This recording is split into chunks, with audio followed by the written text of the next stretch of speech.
I know. I'm so excited for this episode. Welcome into the Young Dad Podcast. So excited to be with you. I'm your host, Jay, and we're back with a returning guest 52 episodes later, which is mind blowing. Um, Either I have a problem with putting out so much content in a short span, and that's 52 episodes between bonus content, between mainline episodes. It's just all the things combined, 52 episodes. I'm super excited. Allan, welcome back to the show. I was looking back at my notes from last time that I had here, um, and I put that you're the creator of the Daddying Film Festival. You're a man who has 150 years of experience being a daddy and a granddad as well. To you, being a dad is more than just who you are, it's what you do. Last time we spoke, we discussed the zenith of fatherhood and daddying and how they intersect. And you took us along your journey and all that you've learned about going from fathering to daddying, and we talked about how our kids just want us and they want our time and our love. So, Allan, that was a little bit about what we talked back in episode 42, back in August of 2023. Um, how the heck are you? What's going on? Um, and what's the latest and greatest? Okay, so thank you very much for having me back. You're a brave guy. Um, so really, my focus since we last spoke has really been very intensely on the Daddying Film Festival and Forum. And so, if it's okay with you, that's kind of what I'd love to focus on today Most because definitely. it's coming up, and the deadline for submitting films is also coming up. Yes.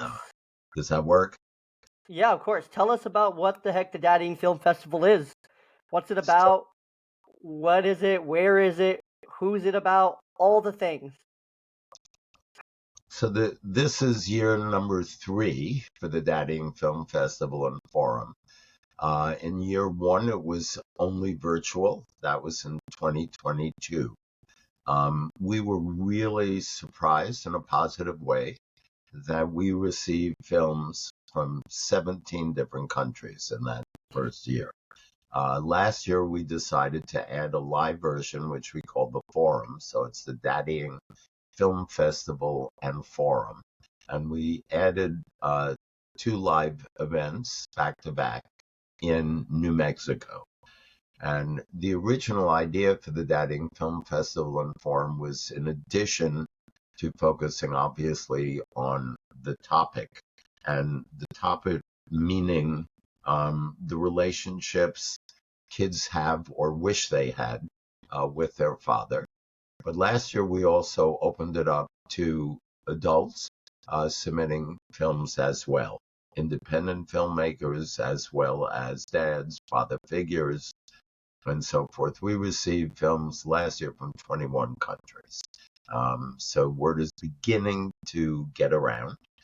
We did the forum last year, the 2 of them, in Santa Fe and in Albuquerque.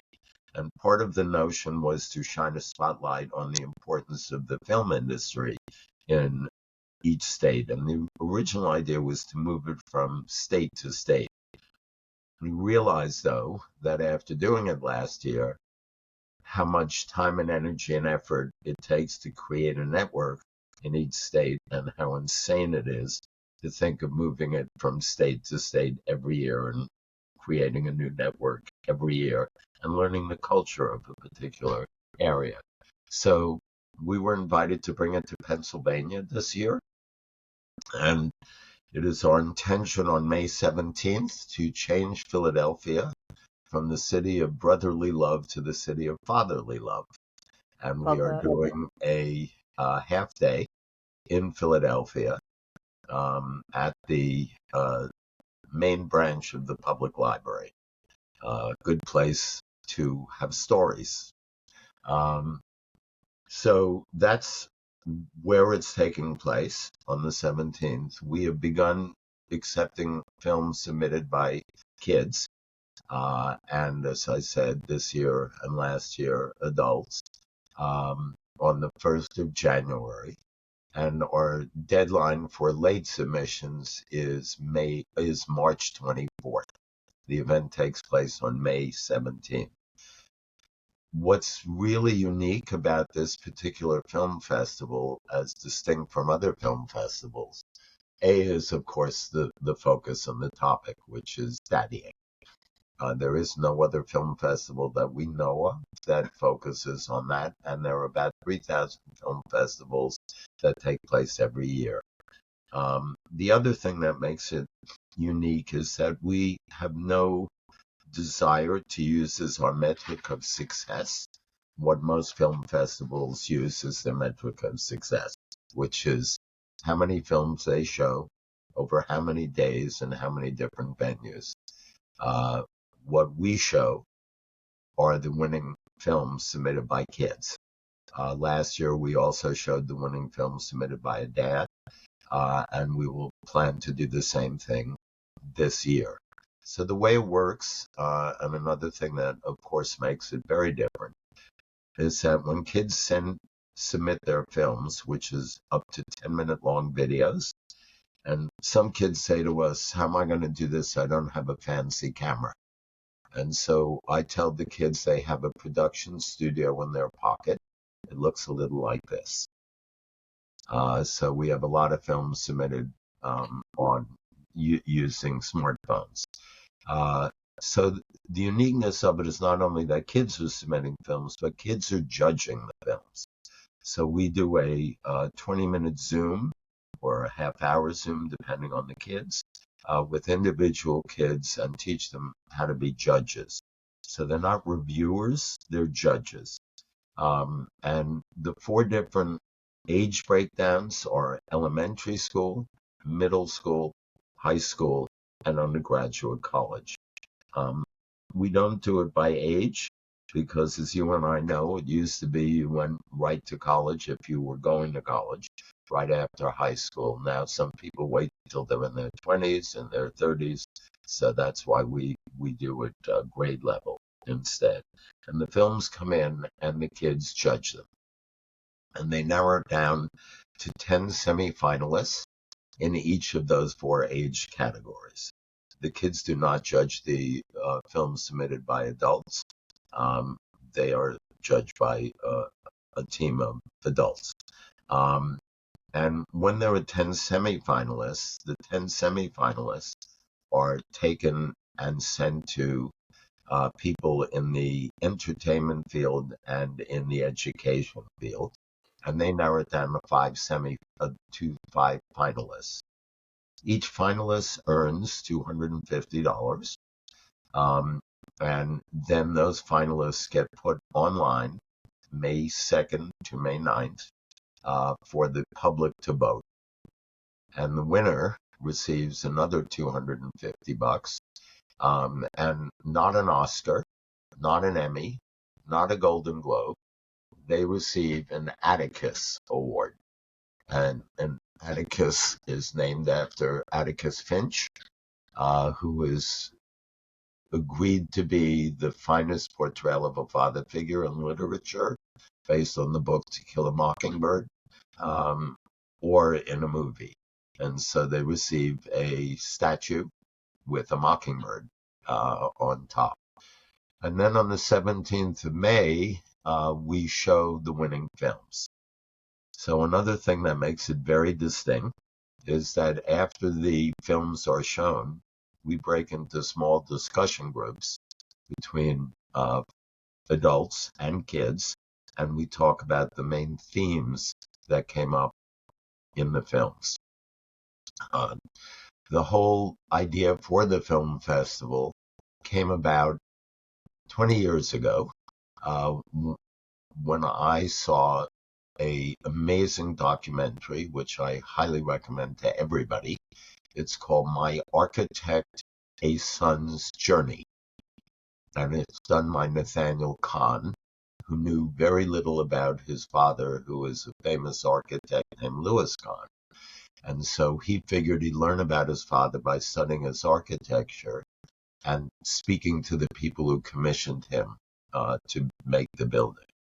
I won't spoil what he learned, but I highly recommend this movie because he learned stuff he could never have dreamed of or imagined about his father. So I watched this movie in 2003. It was one of the 3 Academy Award nominees as Best Documentary. And I cried through about half of the movie. And I wondered why it nailed me like that.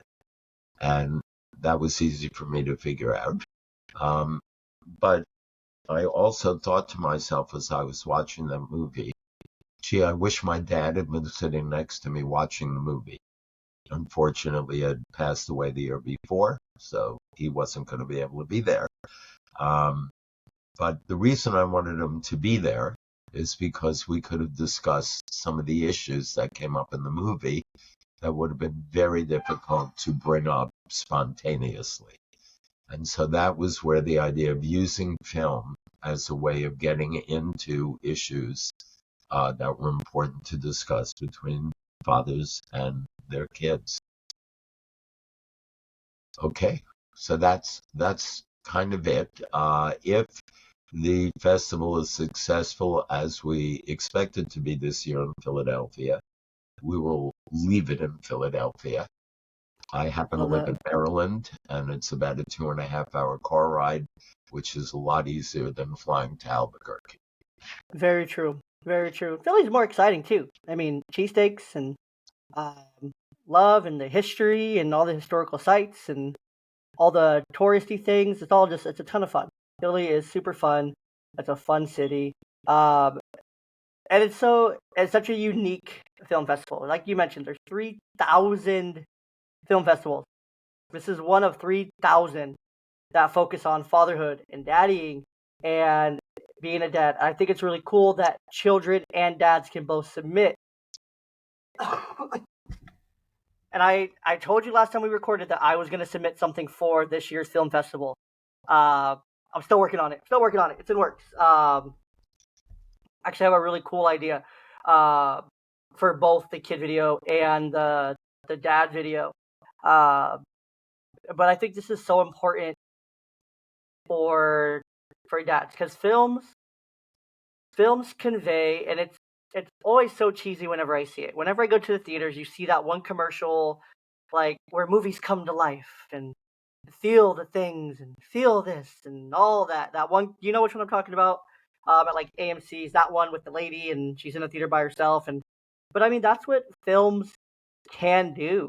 You know, they can invoke those deep emotional reactions. They can invoke those feelings. They can invoke those thoughts, and they are definitely a bridge to conversation. You know, I use it all the time in my own work as a mental health professional working with kids. You know, I reference the movie Inside Out all the time, or Elemental, or these other like animated films that help convey emotion in some way, shape, or form for the kids to be like, oh, okay, yeah, that makes sense. Like, I feel like the red dude, or I feel like the blue, or I feel like that when I'm doing this kind of thing. So it wraps it back together and it brings it back together, and it makes it easier to have some of those conversations. Because some conversations, being a dad, can be really hard. You know, the topics here, you know, the themes for the dad, a letter to my father or a letter to my children. The most joyful, fun thing I ever did with my father and or children. If I could make one wish come true for my dad or children, it would be my daddy dream or men caring. Um, you know, those are topics we don't really. Well, I mean, I guess I talk about them plenty, but they're not mainstream. They're not mainstream thoughts. You know, it's like, okay, well, my children know what I want them to accomplish. My children know what they want them to accomplish. But what, and it makes you reflect. Okay, what do I actually want my children to accomplish, or what do I wish my dad would have done for me? Kind of thing. What do I want that letter to say? How do I op-ed that to him and present that in a vulnerable manner for him to know? Coming up, episode 100, I'm actually going to have my dad on, so I'm really excited for that. But it gave me like a whole different like perspective, like being able to understand like my story, but like through his eyes, like from his point of view, like the life he lived versus what I was told and how I was raised, so my lens, and being able to work through that bias together, uh, and just being able to laugh and talk and things like that. I'm sure there's so many, men out there who will listen to that and be like, dang, I should call my dad. I should just talk to my dad about these things, kind of thing. And that's the hope and the desire. Uh, but we also, the joyful, fun thing I ever did with my dad or my children, it's so easy to get caught up, to get lost, to get distracted, to lose perspective of like, your own childhood when you're raising kids and the fun things that you did. And then you can also get lost the things that you're doing with your kids that are joyful or meaningful or impactful. You can do those things on a daily basis. They're not just a stop shop all the time. The wish, making a wish come true for my dad or my children. We all, as dads, have things we all want and desire for our kids. I think that's the theme that I'm gonna go with, personally. Got one wish for my children, it would be, and then I'll go down a couple paths there, and work on that. So I'm really excited for that. But my daddy dream. What is our dreams as dads? Um, what do we want? I think that's great for really young fathers, fathers who are expecting, fathers who are in that 0 to 3 phase. Like, what do I want out of this life? What do you want out of this life as a dad? Like, how are you going to own it? How are you going to create a positive relationship and a positive image with your child? Or how are you going to heal your relationship with your own dad? So that you can do that. Or maybe you're fatherless. Maybe you've gone from fatherless to fatherhood, kind of thing. And I just think lastly, the men caring one here, it's so important for the dads who are just the primary caregivers to have that platform to talk about it. Foster dads, adopted dads, granddads, other siblings, coaches, mentors, um, philanthropists, patrons, celebrity, big brothers, or other like male caregiving roles. Like, there's a lot that one person can do for kids and make an impact around them in like a fatherly role or just a positive male role model. It's so important because there are so many kids. I guarantee there's a lot of kids in Philadelphia that are fatherless. Like, I guarantee it. I have no doubts about that whatsoever. So I make a distinction. I don't think there's any child who is fatherless. I think there are children who are daddyless. But just Yes, from what I know about biology, there ain't no kid who's fatherless. Every kid has makes a sense. father, but not every kid has a daddy. Hmm. And just reminiscent of the last time we spoke, I make a distinction between daddying and fathering. So fathering is a one-time biological act requiring zero commitment, just a shot of DNA. Hmm. Daddying is what happens when fatherhood and nurturing intersect, and that's a lifelong process. And there are a couple of things that you said that I think are worth highlighting, shining a spotlight on. One is use the word vulnerable. Um, that's one of the things I've been thinking a lot about. Is many men, probably most, have what I would call a shield of vulnerability. So they don't want to admit they're vulnerable because that ain't masculine for a lot of guys. So that's another one of the things we hope this gets to. And another thing you mentioned, Jay, is that I do a series of workshops with fathers, and initially, and they're still called Becoming the Dad You Want to Be. That's what the overall topic is. And I used to begin those workshops by saying to dads, if you want to become the dad you want to be, you need to decide who is that dad you want to be. So who is that dad you want to be? And I found that asking that question was overwhelming. How the hell do you answer that question? Who is the dad I want to be? But if instead I changed it to, how do you want your child to describe you as a father 5 years from now? That's still difficult, but it's manageable, and you can get a handle on that, and you can answer that if you think about it. So it is that every dad or almost every dad can be the dad he wants to be. And it's really important you mentioned it, and it's worth, again, highlighting. So it's not just fathers, it's fathers and father figures. So maybe a grandfather, maybe a brother, maybe an uncle, maybe a minister, maybe a coach, maybe a teacher. Um, we do a weekly blog, and one of the ones that, including guest blogs, so any of the listeners who want to go on our website, the Dadvocacy Consulting Group, and find where it says what the blog requirements are. We'd love to have you submit a guest blog. And Jay, you and I talked just before the recording. We'd love to have you submit a guest blog also. But one of the blogs that I wrote fairly recently was about my fifth grade teacher. I'm an educator by background, so I was thinking about my fifth grade teacher, who was the single most important role model for me in my life, more important than my own dad.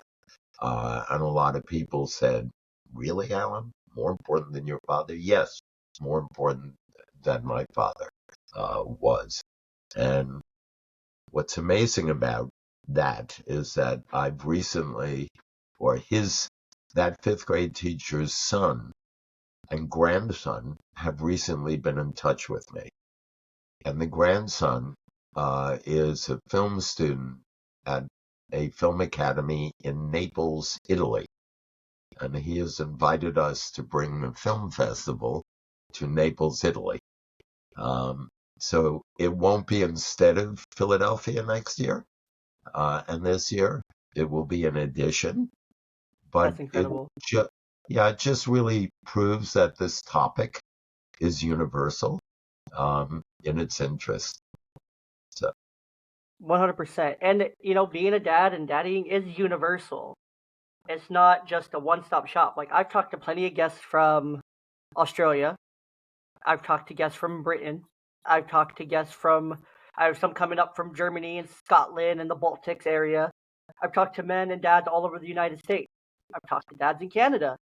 I haven't really gone south yet because I don't speak Spanish, but maybe someday I'll get on Duolingo, not a sponsor, or Babbel or something, and they can support me in learning Spanish so I can have a Spanish conversation on the podcast. I think that'd be really cool. But no, being a dad is universal. It's not just a America thing. It's not just a other continent, insert continent name here thing. It's an everywhere thing. We all are doing the same thing. We're just doing a little bit differently, really.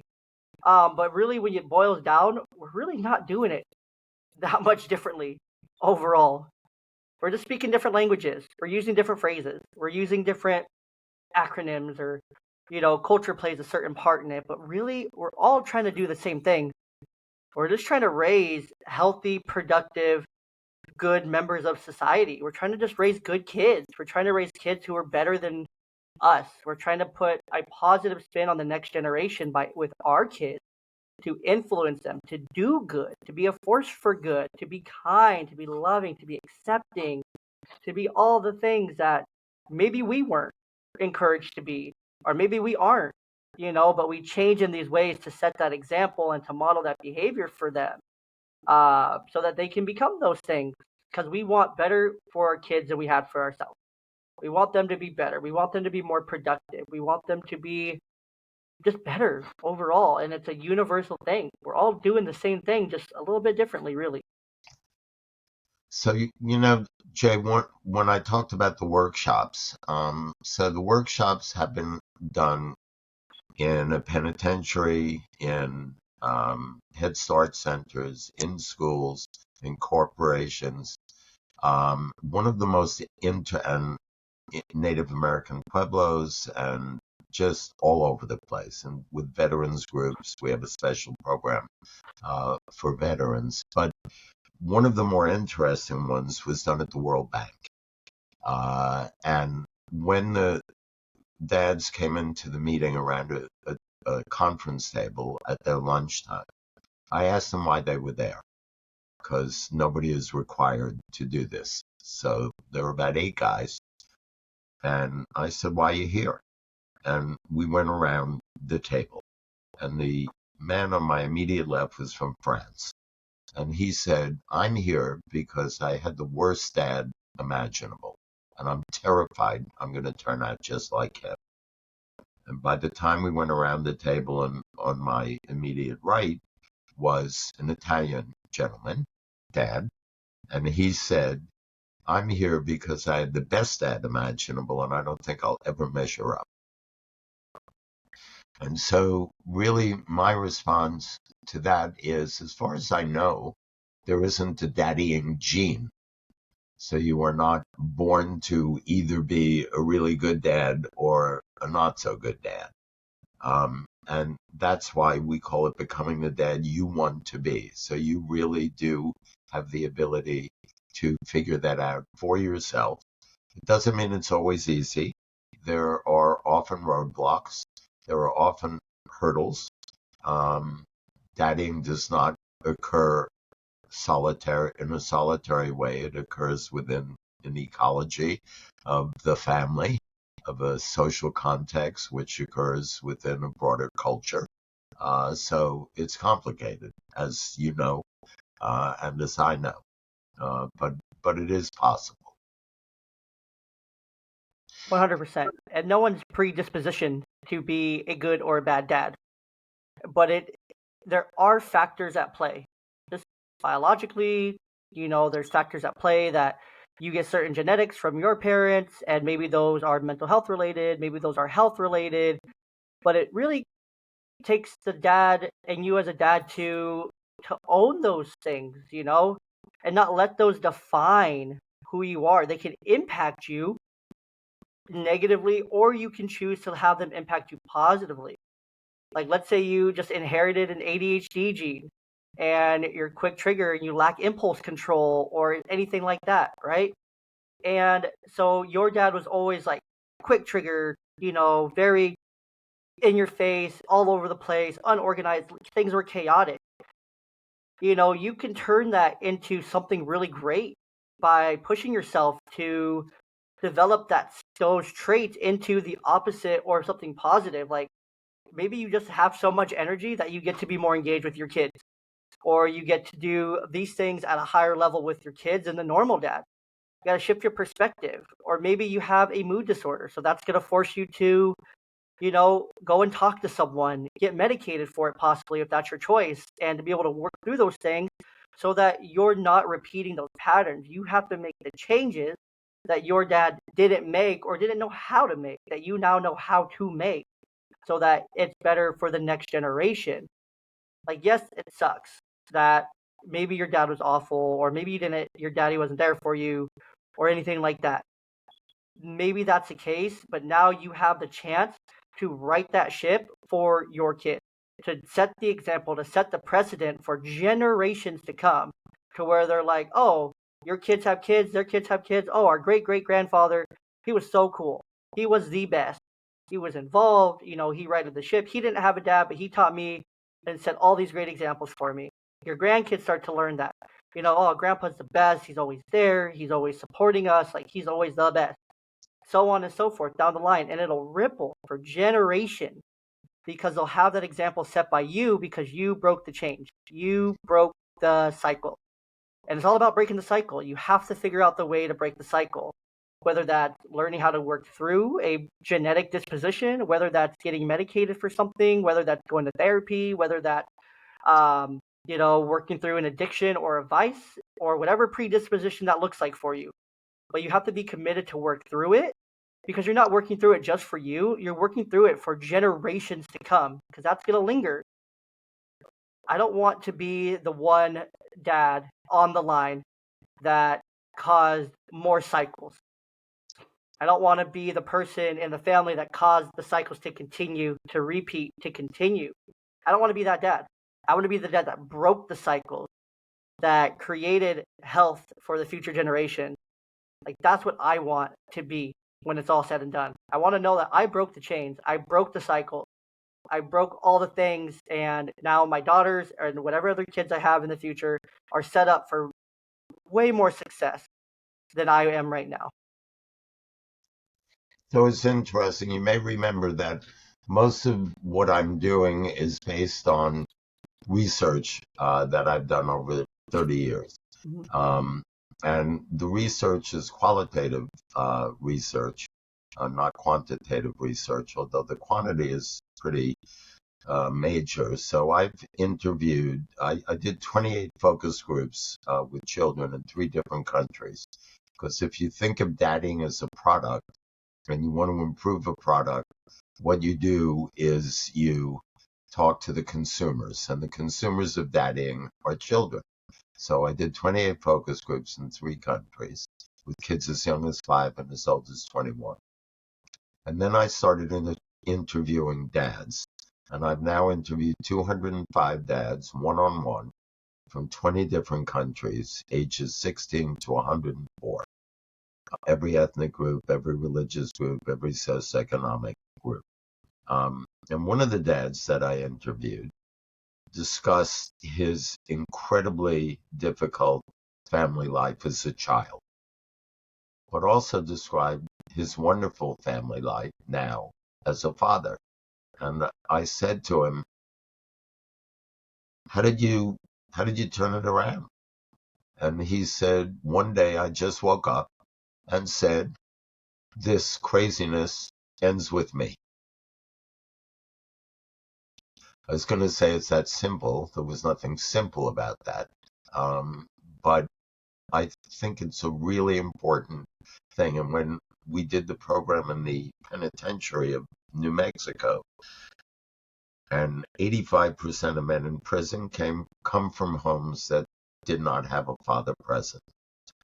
And so when we talked to the guy who was the guys who were in the program, who is the dad you want to be, mainly they came to it by who's the dad they didn't want to be. But we did talk about being able to break the cycle. And it ain't easy. I mean, we've been in penitentiaries where both the father and his son are both in the same prison. So this happens too. That's particularly horrendous to know that and to see it. But you can break the cycle. So we added a category this year in the film festival. It's called Men Caring, and you referred to it in what you were saying. So one of the films that has come in, which would definitely fit in that category, is about an adult son taking care of his much older father as he is sort of fading. And so it's being able to look at other ways that men care. And that particular category is sponsored by an extraordinary organization called Equimundo. And Equimundo works in 65 countries with 100 different partners. And so it's all about gender equity, but it's also about masculinities and how do you describe different kind of masculinities. So I hope any number of your listeners are moved to submit films. The website is daddyingfilmfest.com, and all of the details are on there, including how you submit. Yeah, thanks. So it's right there, and that's the award kids get, and that's the mockingbird and the baby mockingbird mounted on a pedestal.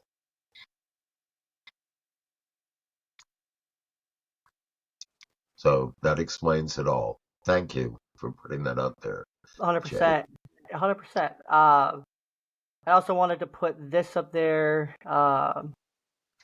as well. You referenced this as well for the listener to look at as well if they're watching on YouTube or if they're watching the video version of this podcast on Spotify. You can also find it here as well for those guest entries of the blog and then the Dadding Film Festival and Forum. it's super cool. It's so unique. It's such a good place. It's such a great space. Um, Allan, take us through. I kind of mentioned it, but I wanted to go through it again uh, to see how I've grown in this aspect. But take us through the zenith of daddying meets fatherhood, and take us through that a little bit because that's one of my favorite things we talked about last time, and I want to hit it again. Thank you. So the zenith, the apex of daddying is when nurturing your children is nourishing to you. So as I mentioned, I've been writing stuff and speaking about this now for 30 years, which is when I came up with the term subtly on my cap. And by the way, the reason the cap is pink is because when I came up with the term dadvocacy, which happened to be in a flight while I was on a flight from Albuquerque to Baltimore, and that word just came to me, dadvocacy came to me. And I was sitting next to a young woman on the plane who happened to be reading a book on gender issues. And I turned to her and I said, is it okay, I've noticed what you're reading. Is it okay if I ask you to react to a word that I just came up with? And she said yes. And I said, the word is advocacy. What comes to your mind? And without more than a few seconds hesitation, she said, it must be against women. And I looked at her and I said, I can't tell you how disappointed I am that that's what your initial response was. Why, if you are for something, in your mind, are you automatically against what in your mind is the opposite? And so the reason it's pink is because what you and I know, and anybody really thinks about it, is when a dad is positively involved in the lives of his children, all measures of social well-being go up, and everything goes up in the family as well. So it's actually supportive of mommies and so forth. So the zenith is when, for me, I had a father who I knew loved me, but I also had a father who wasn't there very much. He was on the road 250 days a year for 25 years, doing the math, no matter how weak we are in math. He shows that he wasn't around very much. And when he was around, he wasn't really around very much. So he was somewhere else in his head. And I determined that that was not the dad that I was going to be, knowing at a very early age I wanted to be a dad. So being present is so important. Somebody asked me in those 30 years, Allan, do you feel you made any contribution to the field of fatherhood? And I don't think that way, but I felt it was an okay question to ask me. And so my answer was yes, I think I have. And the contribution is, which is really an answer to your question, which is everybody knows how much research exists, and that's out there that proves what I mentioned about when a father is positively involved in the lives of his children, all measures of social well-being go up. The opposite, of course, is also true. But very few people had written about what's in it for dads. So when a dad is positively involved in the lives of his children, most measures of social well-being go up for the dad as well. And so being the dad you want to be can be nourishing to you as well as nourishing your children. And I have learned that. I'm the dad of 3 adult daughters and 5, many of whom are actually adults as well, grandchildren. So my grandchildren are 17 to 26. And so being with them and seeing that, and there's a reason that they call it grandchild. So it's a lot easier to be a grandparent than it was to be a parent. I love that. I love that, and that you explain it so well. It's so important to do all those things and to be all the things and to make those conscious and intentional decisions along the way. Uh, for who you want to be. Dadding is important. It's important to be a dad. You overall as a human are better off being a present and involved dad. Like there's nothing cooler. There's nothing cooler than being a present and involved dad. There's nothing better. There's nothing better. Um, it's disappointing when I meet or hear about fathers who don't want to be involved, who are having a hard time being involved, didn't want to be involved. Uh, and it's defeating. Of course, I will respect, everyone's decision for who they are and for what they are, because I'm just a respectful person. Do I agree with the decision? That's another conversation. Uh, but basic human respect goes a long way.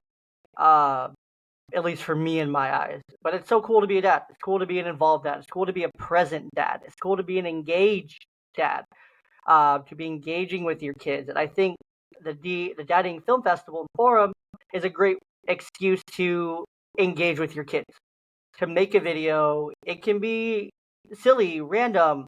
It gives you a chance to create something together, to do something together, to spend time creating, editing, adding features, and getting just crazy, silly, creative with it. And it's a great excuse. It's a great excuse if you needed one to do something creative with your kids, do something different, shake it up a little bit. Because who knows if your 11-year-old that you make a video with turns out to just be naturally great at editing and putting these things together and putting these concepts or acting or not acting or just being in front of a camera. They're just natural. Who knows you didn't just unlock a new talent for your kid, a new direction, a new life path that they wouldn't have discovered otherwise because of you and being involved with them and being intentional and making a video with them, submitting a short form film. So important. There's so many things that can come out of it that I just there's so many reasons to not, but there's more reasons always to do. So, you may be aware there's a fairly recent film by Steven Spielberg, which is very autobiographical, and it's really about how he became a filmmaker.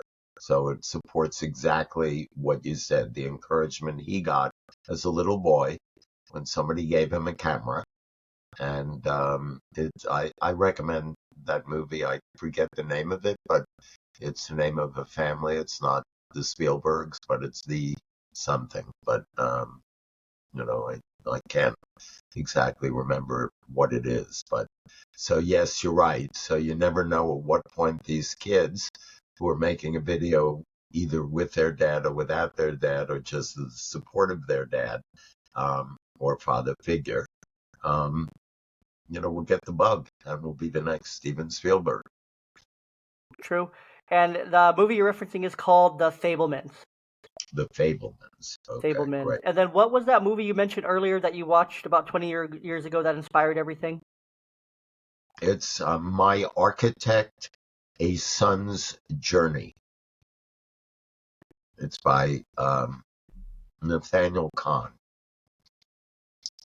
Lovely. All right. Well, there was something else. Oh, so I just wanted to, before we jump into the YDP3, I wanted to go over the D3F 2024 calendar for everybody. I'm going to put it up here and then I'll go over it just so everybody knows what the calendar looks like so they can physically see it and then maybe screenshot it if they want to, whatever it looks like. So, call for entry started on the first of the year. Early bird deadline has passed February 5th. All student and adult submissions are due March 4th. The extended submissions deadline is March 25th. Acceptance notifications April 22nd. D3F Festival virtual May 2nd through 9th. Atticus Award Ceremony virtual May 11th. And then the Daddying Film Forum is going to be May 17th in Philadelphia, Pennsylvania. So that's just a calendar. Again, this is the website, daddyingfilmfest.com. And you can do everything on here, correct? You can submit films, get free virtual tickets, correct? Like there's a way to submit on here. Okay. And yeah, anything that we missed about the Daddying Film Festival, Allan? The only other thing, I guess, is to let people know that we have archived on that website the almost all of the films that won in the first 2 years. So if you're kind of stuck or you're feeling like this is intimidating, how am I going to do a film? You look at that, I think you'll feel a lot more likely to submit.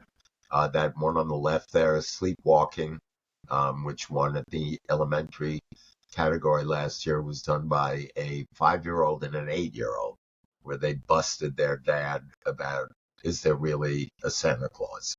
Very cool. Obviously, they had some help from their dad too. It was submitted by an Iranian family in Sweden. And I highly recommend also that last one there on the right at the bottom, Dancing Dads. That was a film submitted by a dad in California.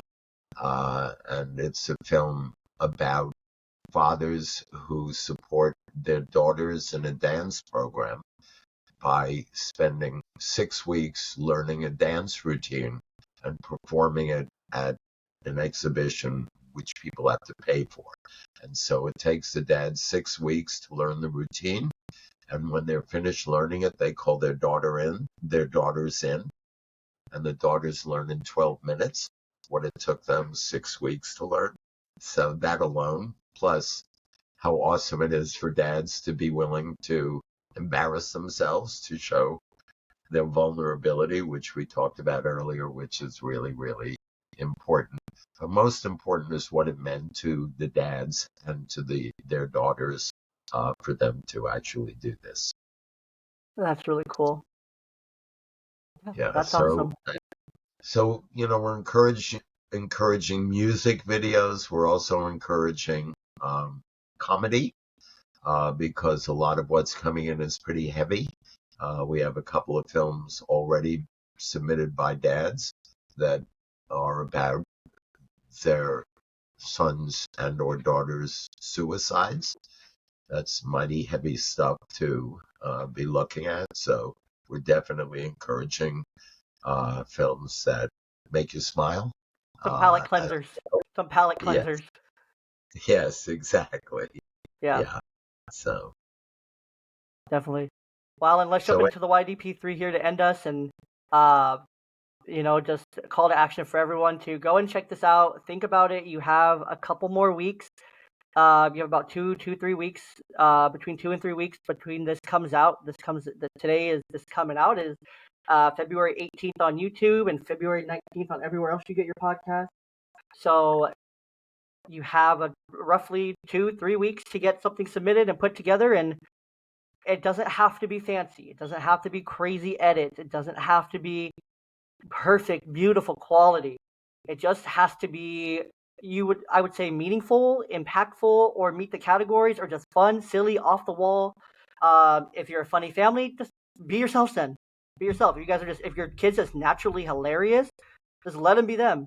Let them do their own stand-up routine kind of thing, or if they have a play kitchen, let them cook you a meal in the kitchen and demonstrate that kind of thing if that's where they're at, and be the grumpy customer and make them keep going back and forth, back and forth, back and forth kind of thing. Um, there's so many different directions. I probably just gave out a couple ideas. Um, just have fun with it. Just have so much fun with it because that's what it's meant to be. Being a dad is fun. Being a dad is fun.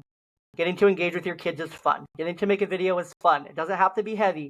It's very easy for us men to go heavy, to go hardcore, to go deep, personal. But just have fun. Have fun with what you got. Make it work. Set up a camera on a water bottle if you have to record. Set up your phone on a water bottle to capture the picture if you have to. Tape your wireless headphones to your kid's shirt so it picks up their audio. Do what you have to do. Have fun with it. Enjoy it.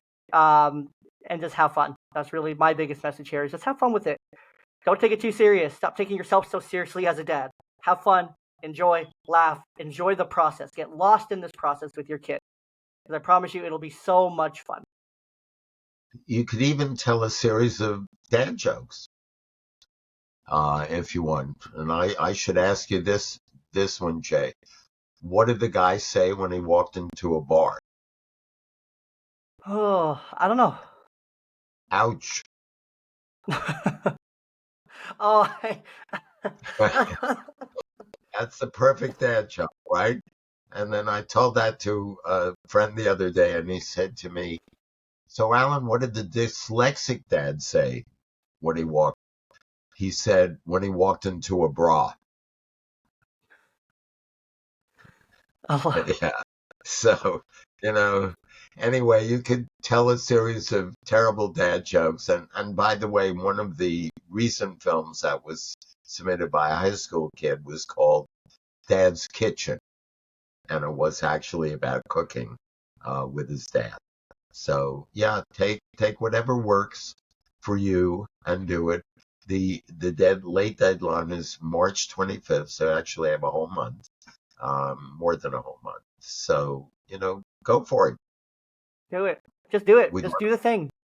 Yeah, we'd love to see your film. And how cool would it be if it got shown in Philly? Yeah. You just never know. So You never know. it's the one of the reasons we're happy to do it in Philly. It's where the convention was signed by our country in 267 years ago.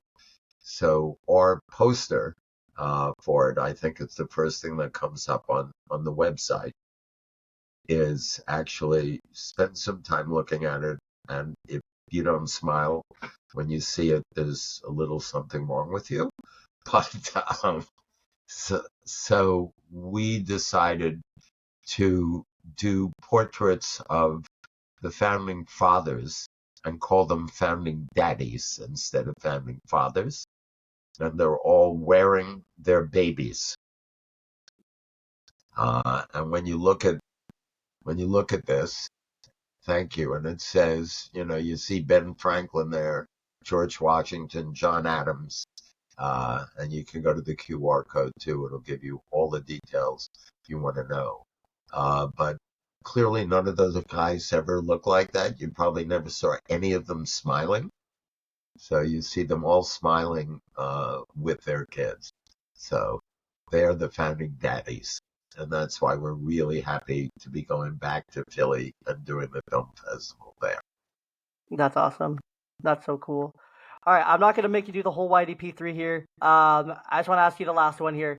Uh, Actually, did we do the YDP3 last time you were on? I don't remember. I don't I know if don't it was a remember. thing yet. I don't remember either. All right, let's just jump into it. We'll make it. We will if we go over a little bit. That's fine. Um, for you, Alan, when you're what? I guess. Sorry, I've gotten these confused lately. Where are you rooted? Like, what makes up the innermost workings of who you are? Like, where do your roots run? So I think I referred to it a little bit earlier, which is that my father, I knew, would always be there in a pinch. I needed more than a pinch. And so that, I guess I would say, that is one thing that is the root. And another thing that is the root is that fifth grade teacher I mentioned earlier, who was my most important role model of the kind of person, but also dad. His name was Joe Papaleo, and we called him Pappy. Um, and I think it was more than a coincidence that that's what we called him. Uh, and then the other route is thinking about all of the men who, in my life, I felt were important role models. And when I was a school principal back a number of years ago in New York City, of an elementary school, pre-kindergarten through sixth grade, the pre-kindergarten students came into my office, one class at a time, to ask me what my job was as a school principal. And of course, they're 4 years old, and I'm thinking they have no friggin' clue, what a principal does. So I said to them, I'm happy to tell you what I do, but I'm really curious what you think I do. And Billy, sitting on the floor, 4-year-old boy. We're sitting on the floor in a circle, and he's rubbing his chin like he's a wizened old man. And he says, I think the principal is like the daddy of the school. And I told him that that was the best definition of my job I ever had. It also explained why I was exhausted at the end of every day with 515 kids.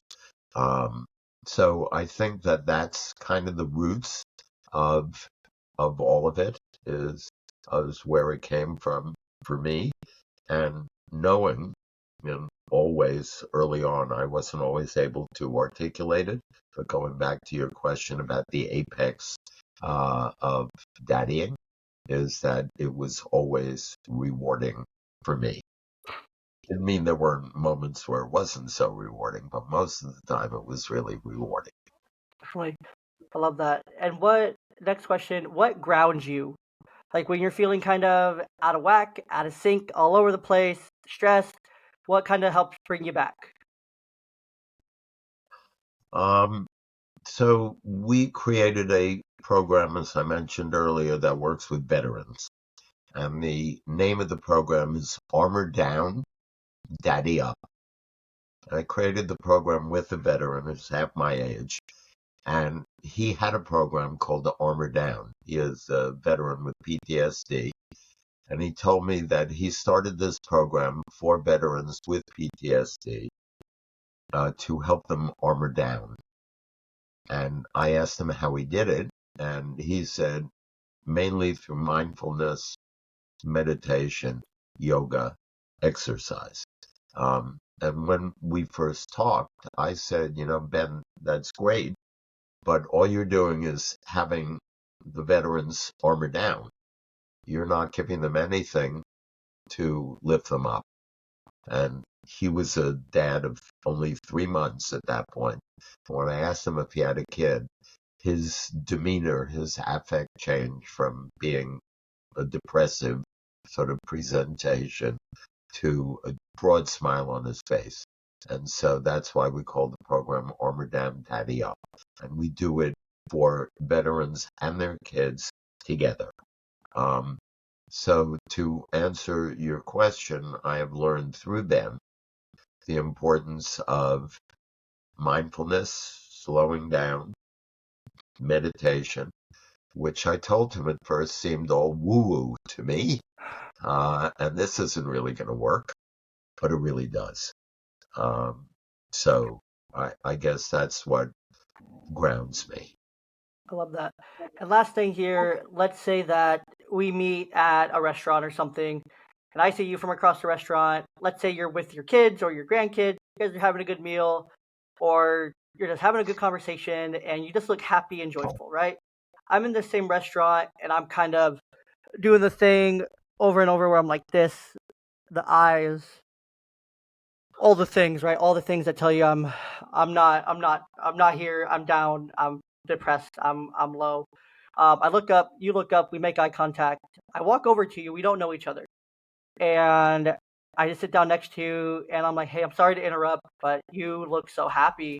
You look like you got something going on here. I'm sorry to interrupt again, but what are you doing that's different? What's fueling your happiness?" So in that moment, you get to give me one piece to one and a half pieces of advice to try to start to bring me out of that place where I'm at.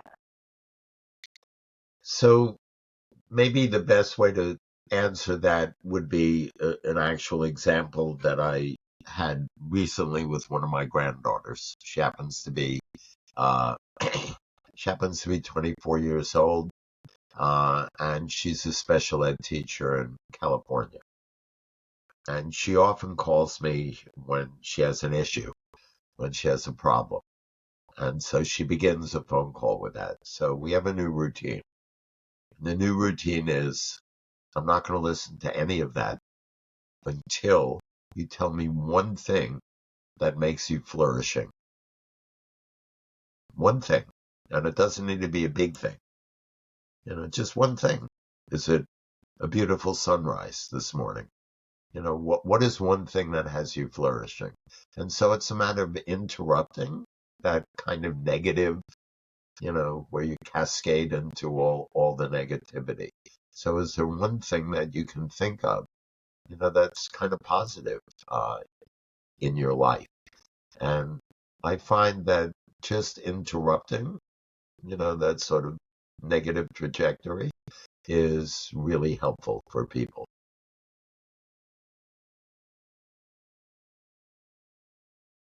You're on mute. I was trying to get that off really quick, and I couldn't get it off fast enough. Uh, no, I love all that. It's so important to keep that mindset, keep that perspective, because there's so much positive, there's so much good out there. That's super important. Uh, and yeah, I just want to give one last message to today's host or sponsor of the podcast, the June app. You drive positive behavior change with June. Is your child struggling with behavior, habit, or routines while at school or at home? Well, June might be worth a look. This new revolutionary app combines a video game that kids love with important tasks and habits that you want them to practice daily. Give the app a try for free and use my code YNGDAD to earn 25% off. See why over 500,000 families and 1,000 therapists are recommending June. JOON, and visit joonapp.io/youngdad to learn more. So, Allan, thank you for your time. Thank you for bearing with me. Thank you for doing what you're doing with the D3F, and just everything that you do for dads in the community, and the awareness and the posts, the blog, all the things. It's so amazing. It's such great resources, the programs you created, the places you've been, the wisdom you have.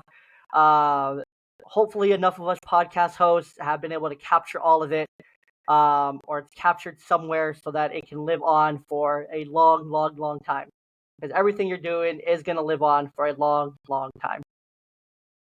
Thank you so much, Jay. You just made my day. Kindness is free. And thank you so much for what you do. It's really, really important. Thank you.